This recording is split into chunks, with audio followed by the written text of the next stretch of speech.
This is the Evil Never Dies podcast with Brett and Carl. This podcast may contain adult themes, violence, and strong language. Listener discretion is advised.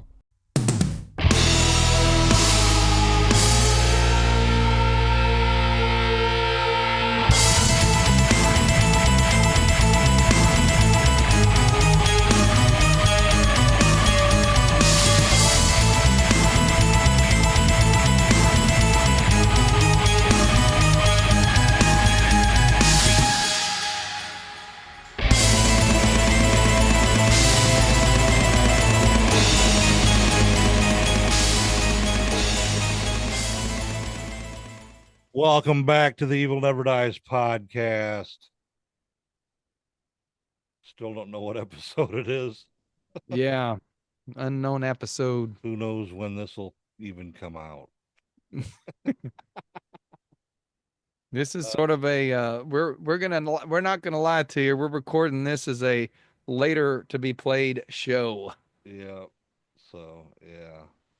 So we might hear it next week. You might hear it a year from now. Yeah, we don't have a lot of backup episodes, so we thought this would be a good backup. And I've been wanting to cover this album. This will be an album review. Everybody's complaining we don't do enough music, so we're going to do an album review tonight. Yes, whenever you may hear this. Yes, we are. And this was my pick and my choice, and I was going to do it solo, but Brett wanted to join me. Yeah. This will be the third album from the band Black Sabbath. That's right. The Kings of Heavy Metal. Yes, we're doing Black Sabbath again. Master of Reality. What's the last one I did? Fucking Volume 4? I think Sabotage. No, Sabotage, I think, was the first one I did. Oh, you did all those 70s albums that I'm not a fan of. Well, evidently you're a fan of this one. I am, because, and for years, to me, I've even got my Black Sabbath shirt on here. Same, this is actually the cover of the album, but it's purple. This was in the fiery orange. I always thought Sabotage, you got me on the wrong album now. Master Reality was like the fourth or actually about the fifth album. I thought that it came after Volume 4, but actually this is the third album. Yep. And I feel like this is probably the most forgotten album that Black Sabbath ever did, because there really wasn't a big hit from it, like, Paranoid or War Pigs. And it just seems to be sort of the forgotten treasure out of the Sabbath catalog, especially coming out so early. Yeah. And it's a very influential album on a lot of bands. At least they claim it was. Some of them I think are lying, but hey, what can you say? A lot of people say that about Volume 4 too. Yeah. So. That's where things start going down the shithole for me. Like I said, I've sort of forgot this album even existed. I mean, I always liked the cover because of that wavy Black Sabbath logo. I always felt like that was the Black Sabbath logo, even though it was never used again, except on this shirt, I guess. Yeah. But it's a very plain, I don't have the CD. I didn't pull it out because it's a very plain album. It's just cover. It's just got the purple Black Sabbath and then the bottom Master of Reality. That's it. It's not a very creative album cover. Yeah. Like pretty much plain Jane for sure. Yeah. It's nothing classic like the original album. Which hadn't that one's had an anniversary. I've been showing pictures of it on Facebook. But Master Reality, it was recorded. What am I doing your job or what here? I'll do it. I'll do it if you want me to. It was recorded the February 7th through 15th, 1971. And April 6th through the 13th, 1971. Oh, I wonder if the break was so they could go tour or something. Or do cocaine and smoke a lot of weed. The studio was an island studio in London, England. Genre is heavy metal. That it is. Got a very doomy sound to it, too. I believe this is the first... Well, actually, one track in particular, the first doom metal to ever even be thought of. Exactly. Length of the record is 34 minutes and 29 seconds. Which is pretty long for the early 70s. Most albums clocked in about 30 minutes even. Yep. It was released on Vertigo Records, produced by Roger Bain. And let's see here. I believe this is he produced the first two albums as well. Yep. So he was sort of the Sabbath producer for a time. And Tom Allom was the engineer on this. Yes, I was going to mention him of Judas Priest fame.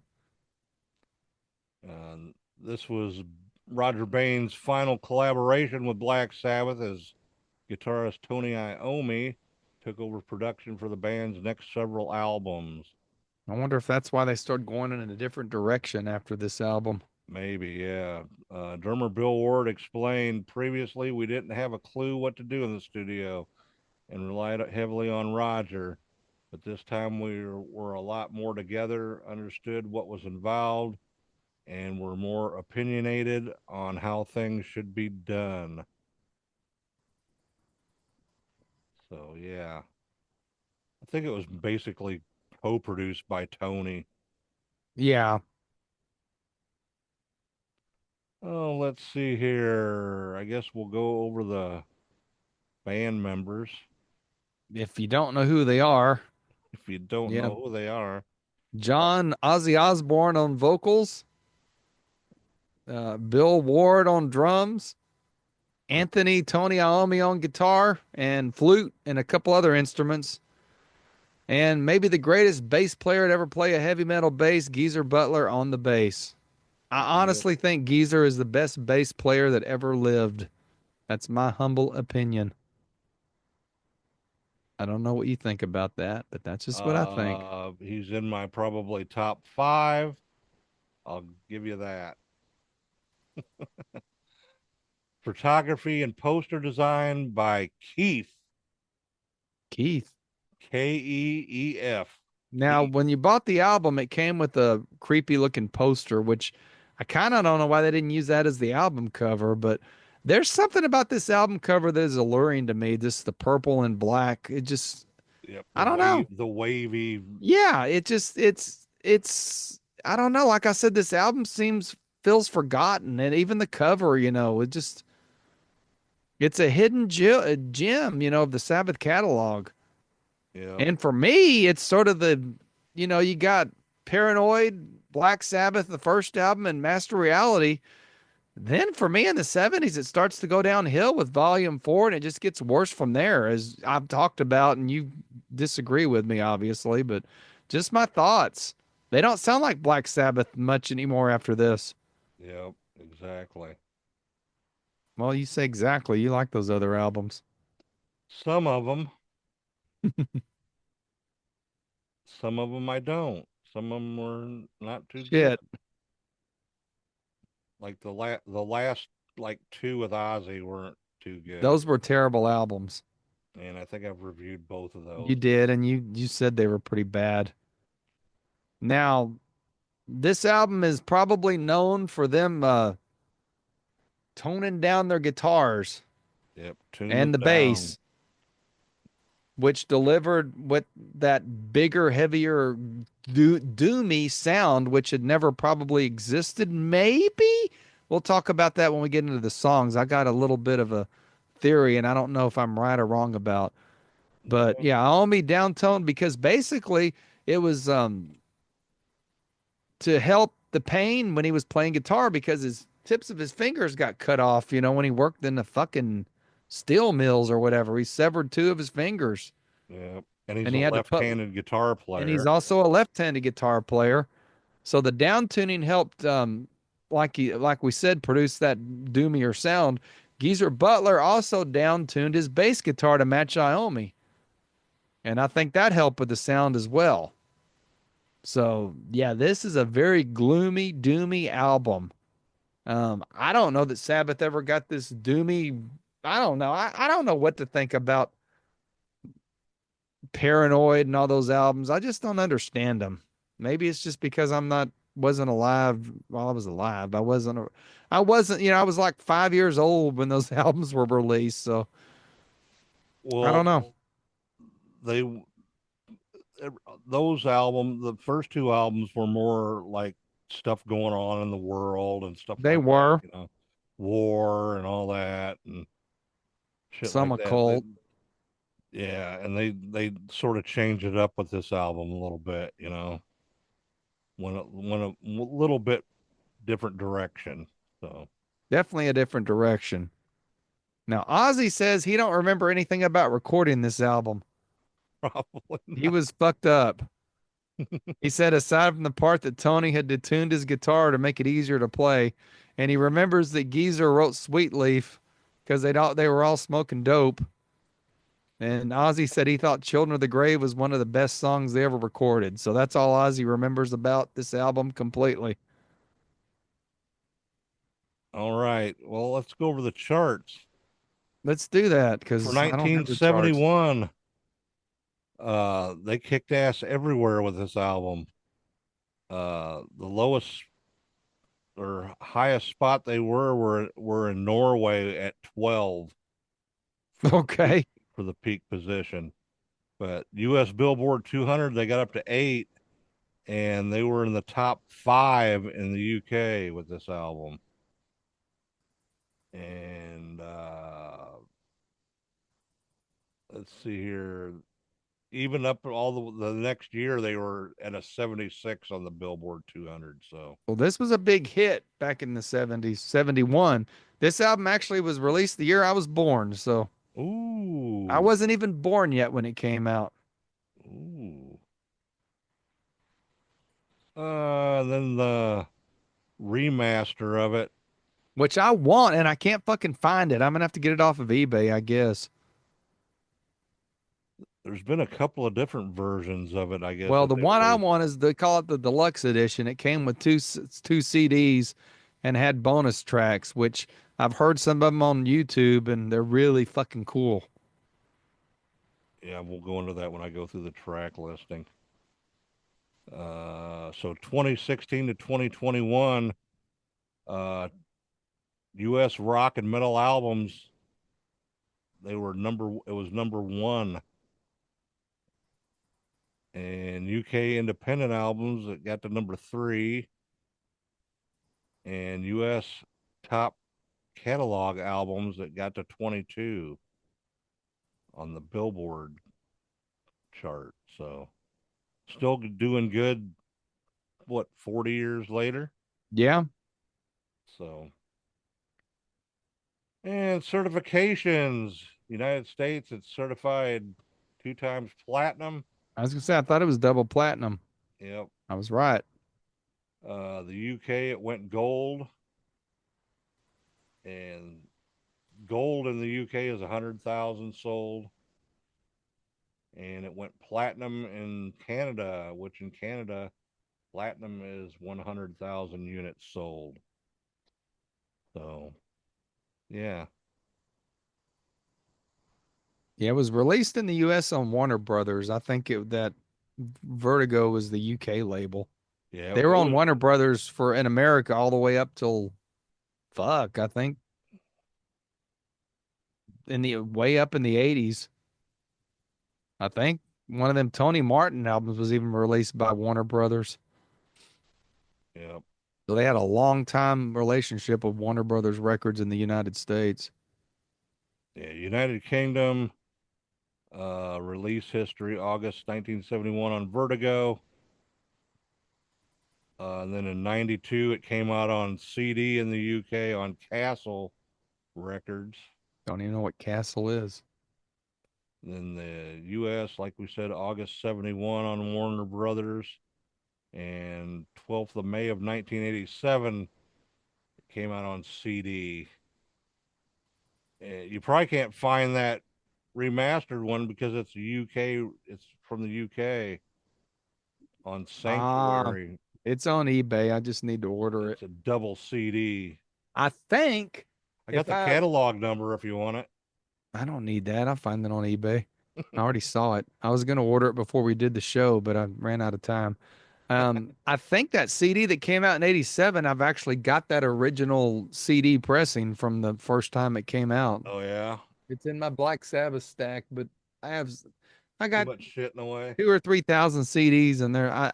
Black Sabbath is right up here in this area, and I didn't want to dig through it, but um, I don't know what Apple's got. I think they've got a like a remaster on there.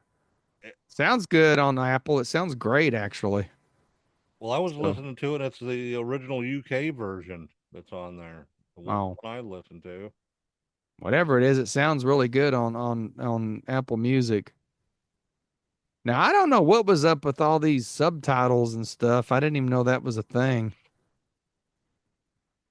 Something to do with the way they released it in the US. Were they Oh. actual tracks or were they just No, it's just part of intro? the song, like they just Yeah. named like the beginning of the song, they would name it. We'll get into that here. We're going to go over the track listing When here. we do the track list, and I'm going to do it, you do it different than me. I'm going to sort of do my way. I like to talk about the songs. Okay, well, are we doing the original I pressing guess, then, or I guess I don't know with anything about the eight songs? the 8 songs is all I know. I didn't know Okay. there was any other thing. All right. Original UK LP pressing. Track 1 right off the bat. And that was actually taped in the studio because Ozzy brought a marijuana in and Geezer, or it was Tony, Tony Iommi, yeah. started choking to death on it, and it was being recorded because I think he was playing a acoustic guitar riff, and that made it onto the front of the song. And it is Sweetleaf, Sweetleaf. which Brett would know all about. Yes, I would not. I do. Big fan. Of the song or the. Both. Well, I was telling Brett some stories why I've never been a pot fan. I just ain't. I don't have anything against it. I ain't got nothing for it. But lyrically, I think this song kind of speaks volumes about the future, about how marijuana is more recognized now. Most states have it legalized except for Texas. And that's Damn sort of it. what this song's talking about, that one day people are going to understand. And Gonna so realize. everybody but Texas. So, um, I think even when I was younger, I figured out what this song was about, but I didn't know behind it. Actually, it sort of wasn't. Yeah, Tony Iommi said there were some cigarettes called Sweetleaf in England he used to smoke. So they kind of come up with the name from that cigarette. So I thought Yeah. that was a funny story. But Geezer Butler, as you may or may not know, wrote all the lyrics in Black Sabbath while Ozzy was in the band. Ozzy never wrote anything, period. So Geezer wrote all the songs. So I guess they were smoking a lot of weed while they were doing this. So only appropriate. They have what, guess, I don't know. It's probably, I guess it was the first stoner song that Black Sabbath did, and there'd be more to come. Yeah. I guess it was the first. I don't know. Well, the first time I ever heard it, I knew that was what it was talking about. Well, you going to the fucking Exorcist at age 5 too. Yeah, I think I started smoking weed probably 13. I've been a daily smoker since I was probably 16. So, I didn't even know that when I was a kid that Ozzy Osbourne was in Black Sabbath, so that's how much I knew about anything. I just remember Iron Man. I thought Iron Man was actually an Ozzy Osbourne song. I think the first Black Sabbath album I actually got was that We Sold Our Souls for Rock and Roll, and I started figuring out that Ozzy was in the band. and that wasn't even an actual release. No, it wasn't. It wasn't. It came out later. That was a ripoff that somebody else just made money off of. Well, it's what I found, I think at Kmart or somewhere. Yeah, And yeah, I thought it was an actual album. And that's when I started like, okay, so I guess Ozzy was in Black Sabbath. But you got to remember at the time, he wasn't in Black Sabbath. Ozzy was a solo artist when I was a kid. yeah. So, I So mean, we didn't have the internet. We didn't have all, you just had to figure this shit out as you went, back then. Or like we talked about the other night on the live, the rock magazines, the metal Right? Yeah. So, only way you never found anything out. so I don't know when the first time I would have heard Sweetleaf. All I right. like, well, no, before we leave, I got to give my story. Okay. We got the band that, McSabbath. They're dressed up as Ronald McDonald and the McDonald Land characters, and they do Black Sabbath songs, and they do Sweet Meat. So every time I hear Sweet Leaf now, I'm thinking it should be Sweet Meat because I actually prefer that version. I do believe. I love you, Sweet Meat. It is very cool, man. It is a cool song. So track 2. Track 2, we got After Forever. What you got on that, big boy? This is the song that it's sort of, I don't know which came first. The bass line. It sounds like Deep Purple on the bass. A little bit, yeah. But I I don't know if Sabbath did it first and Deep Purple did it later. I can't get my dates mixed in as far as, because when Roger Glover took over playing bass for Deep Purple, but I don't know who came first, the chicken or the egg on this. But this sounds like a damn Deep Purple song to me now. I don't know about back then, but, living in this day and age. Very, very, very purpley. But the lyrics are fucking phenomenal. And again, Geezer wrote all the stuff, and it's sort of anti-church. And it reminds me lyrically of years later the song God is Dead. It's almost like a part 2 to this song. Yeah, I can see that for sure. I like this song a lot. I think it holds up modern. It sounds very modern, and just that bass line. I don't know who came first. So if anybody's listening, comment on there if you were around then. Did Purple rip off Sabbath or did Geezer rip off Purple? Don't know. But one of my favorite songs on the album, I mean, there's only really 6 songs to be heard of on it. The rest are instrumentals. Which is next, track 3, Embryo. Very Instrumental. epic guitar. I think it's just really about all you can say. You know it right when you hear it start. You know what that song is. For sure. Yeah, it's very short, but very, very to the point. 28 seconds. Yeah, and it goes into track 4, which is Children of the Grave. Yes. Which is a classic I guess this would probably be the most known song from the album. I didn't even know Children of the Grave came from this album, actually. I thought it was on Paranoid. Don't know what Children of the Grave is about. I think it's more sort of war-y stuff again. Yep. Sort of reminds me of a War Pigs lyrically. Sort of, yeah. On Live Evil, Dio actually sings this song, and I thought he sounded really good on Children of the Grave. And I wasn't a fan of Dio singing the Ozzy stuff, but I thought he did a really good job on that one.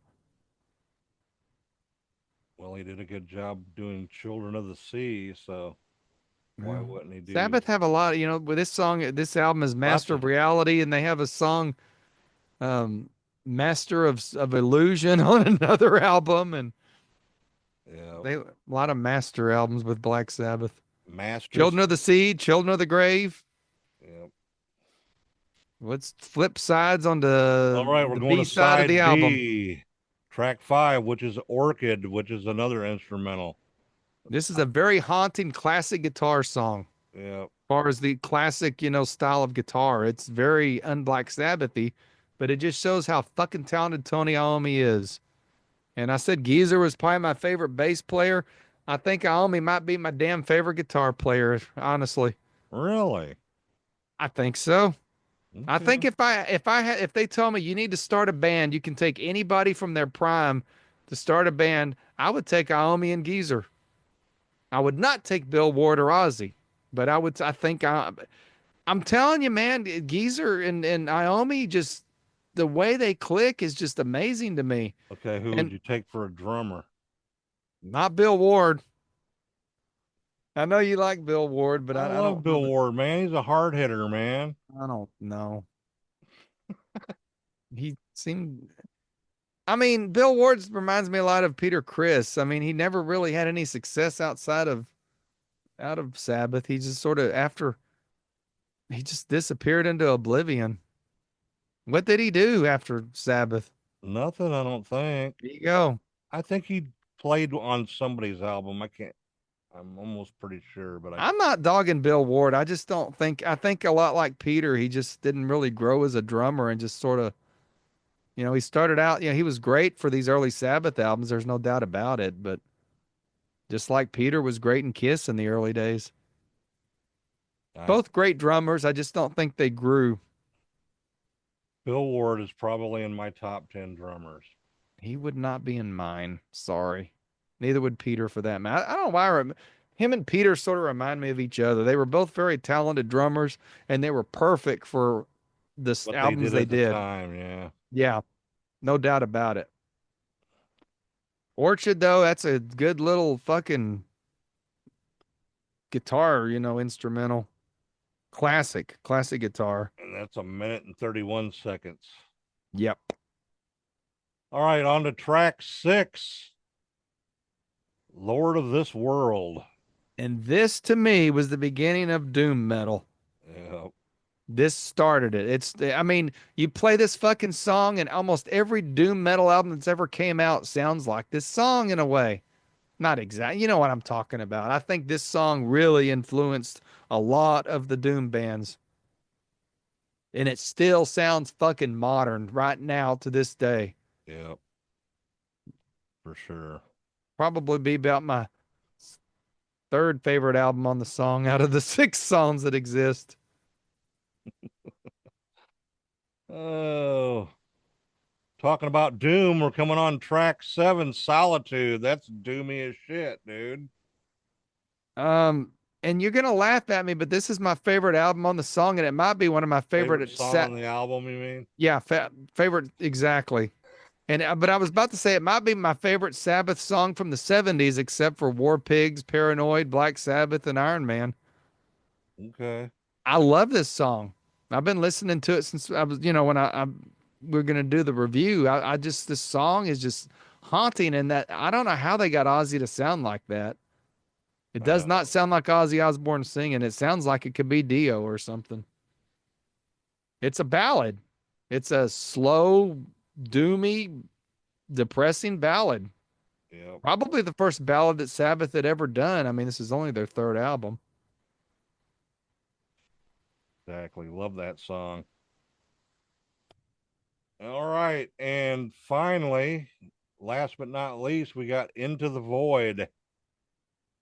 And I think this is the most Sabbath sounding song on the album as far as the way Sabbath would sound later. Yep. Dio era sort of. It sounds more like Black Sabbath later day. So I think this is a long ass song. It's over 6 minutes long too. Yep. Another guy. I mean, this Didn't whole album Pantera is cover it? who? Pantera, didn't they cover Into the Void? They might have. They covered several Sabbath songs and did a good job of it at that. Mm-hmm. I think you're right. Planet Caravan and Yeah. yeah. So that is all the tracks on the original UK release. Now the original US I have pressing, no idea what that means. What was on the US release. basically after Forever, the beginning of it, I guess, is called the Elegy. I think that's stupid. I'm glad they took that off of there. And on side B, and at the end of Children of the Grave, they got a thing on there called The Haunting, is track 5 on side A. And then on side B, track 7 is a song called Step Up. And that's like the intro to track 8, Lord of this World. That's just weird. And then at the end of Solitude, I guess it's track 10, beginning of Into the Void. It's called Death Mask. It's like that little part that plays in between there at the very end of Solitude. They call it Death Mask. Okay. So Now, some of the influences of this album, these goofy fucking grunge bands claim that this is what inspired them, which makes no fucking sense because none of them played guitar solos, and this album has got some classic guitar solos. Um, maybe it's just the Corgan bass from lines. Corgan, yeah, maybe it is the bass. Smashing Pumpkins in particular said that this album's would inspire. I don't know how in the hell the Smashing Pumpkins, they never sounded anything like Sabbath to me, but Billy Got some Corgan says, good bass shit on their stuff. I guess. I know, the only song I liked was The World is a Vampire. Imagine that. Yeah. But I guess even Nirvana, they thought that the sound on this thing is what inspired them later. I don't know. Well, they were out of tune. Also, they were like tuned down. Yeah, but Sabbath did it on purpose. I don't think Nirvana knew how to tune a guitar. Ooh, burn. The critics, I guess, kind of gave him a lot of shit from this thing because one of them said it sounded like old bones dug up. Old You know, bones. I mean, you got to realize this is 1971. Nobody's ever heard anything like this before. Yep, exactly. So, Yep. but now, I mean, this I think it's considered a classic, but back then it did not get the critics were pretty critical of the album because it just did not sound like the first two albums a lot. Very different for sure. Yeah. Do you want to hear all the songs on the disc two of the No, those are just like 2009 deluxe? not really because most of them are just outtakes and alternate versions and stuff. What's But I want to buy it. What's Weevil Woman 71 sound like? I think it's Children of the Grave, like in an early stage. Is it really? Yeah. Because I there's listened to that on some of this on YouTube and pretty interesting. It would just be a collector only would want this. I don't think your average fan would want to hear this stuff, but I found it really interesting.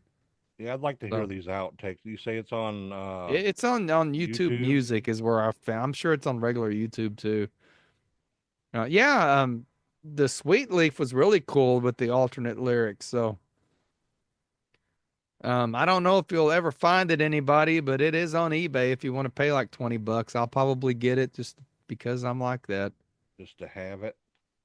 I do believe that now that I've looked back on everything, like I said, the 70s were a weird time for me with the Black Sabbath thing.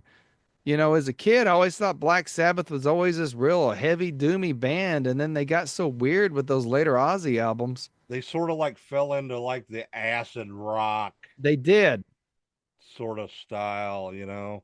and Doom more wasn't real. Doom stoner metal music. wasn't. Yeah, stoner music. Doom metal wasn't really a thing back then No, until not the at late all. until like the late 70s. You know, is when the doom thing started up hot and heavy. You know. But again, there's a lot of similarities with Deep Purple on a couple of the songs. I almost think Deep Purple may have been more doom metal at times than we realize. Or A at lot of least an influence. Deep Purple and Black Sabbath have more in common than I think Black Sabbath and Led Zeppelin, and a lot of people lump them together as the Oh, I forefathers of. have never lumped Black Sabbath and Led Zeppelin together. A lot of people do just because they're like were the first two big, hard rock bands that sort of started everything. If you don't lump them together, that means you're pretty smart. I think the average consumer does. But Deep Purple and Sabbath, I think, do go together a little more. Yep, for sure. But I'll go on record and, as far as album from start to finish, I think this is the best album they did in the 70s. Now, Paranoid and some of those songs might be better, but I think album, this thing's solid. There's not a weak song on the album. I think it's their best album of the 70s. Okay. What do you think of that? You got your opinion, man. Yeah, I know you love your Paranoid. I No. mean, y- Sabotage. Yeah, quite and fond of so that. Quite fond of Sabotage, man. and that last album with Ozzy, I can't even remember the name of it. Oh, technical fucking whatever the fuck it Ecstasy. is. Yeah, Yeah, you fuck love that. that. Fuck. I'll take for me. I'll take this Master of Reality and the first two albums, Black Sabbath. After Sabotage, I'm It, it not that goes to big of a, hell. yeah, it goes to hell for sure. It is. It's more acid stoner rock at that point. I don't know what happened to Sabbath there. Just Sabotage is just some of the shit they're talking about on that is just so dark, you know. Fucking I don't know. I think this album is more in line with the later day Black Sabbath, especially the Dio stuff, and even some of the that album, which is actually the shirt I'm wearing, the 13 album with Ozzy. It's very doomy sounding. yeah, It yeah. sounds very the Dio Sabbath was especially uh I'm trying to think there that album the Heaven and Hell album, whatever the hell that one was called. Whatever it was called. With the no with the when they did Oh, the the Heaven and Hell band. yes, Okay, yeah, one of the yeah, doomiest albums that Black Sabbath ever did, even though it wasn't called Black Sabbath because at the time Ozzy was still in the band. I mean, yeah. I it. got you. I got you. But again, that album sort of this kind of goes back to Master Reality. I can never remember the name of that album. I just call it that album that the Heaven and Hell era. What the fuck was it called? I can never remember that Look album. that shit up, man. I can't pull it up right now. I'm pulling it up right now. It might take me a minute because Sabbath's released about 50 albums, have they not? But You're drunk, Brett. yeah, You got that drunk laugh now. let It's not funny. me It's take another annoying. drink. We're gonna have to end this show because Brett's drunk, and I'm not even gonna tell I'm him the not name of the album drunk. now. I'm not even gonna tell him the name of the album now. Okay, whatever. Well, I will tell you this. That album Forbidden that's been, remastered and re-released. I used to say it was the worst Sabbath album. It's not. That's a good album. The what We just album? never Forbidden, the one that came out in 95 that Ice-T like had that song on. Oh, okay, yeah, okay. That album's good. If you go listen to it now that it's been remastered and re-released, I'll have to it check that out again. it's pretty impressive. Maybe we'll review it.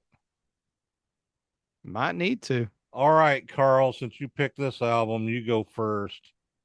What This do you album's a 5. giving it a 5? This is one of the most perfect albums from the early 70s ever made. And like I said, I feel bad because I was sort of forgot it even existed. It's Okay. a solid 5. Solid 5. No There's not a weak moment on this album. Except maybe Okay. Sweetleaf. I'm just joking. That's probably like one of their most favorite songs ever, or well-known songs, most well-known songs ever. So No, it's not. yeah, it is. Remember they used to play it on the radio, man. Children of the Grave's more known than that. All right, but uh, I'm gonna give What? it a 4.5. I think they could have did it away with one of the instrumentals and maybe added a total another song, maybe. Nah. No need in it. I think so. So I'm giving It, it. it better to have a little instrumental thing than just some throwaway song that just don't belong. How many albums have throwaways? That's why I'm not a big album reviewer because there's just so much crap involved and stuff. Yeah, I'm going with a 4.5.